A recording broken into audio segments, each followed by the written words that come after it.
Hi everyone. If you're like me and spend a lot of time looking at image logs, sometimes the default depth scale that we have in IP, which is great. Whatever scale you go to, it'll always give you a decent scale that you can work with. But it may not have the sort of resolution you need for looking at image logs. So what I typically do is click on the depth track, bring up my log plot format, change from index to numeric.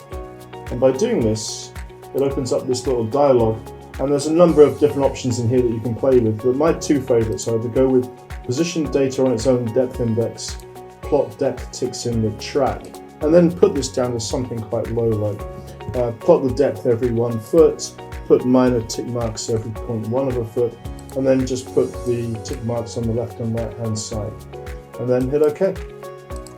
And then I get something that looks like this, and it really is great. If you want to get that exact depth for a feature, you've got it. Brilliant.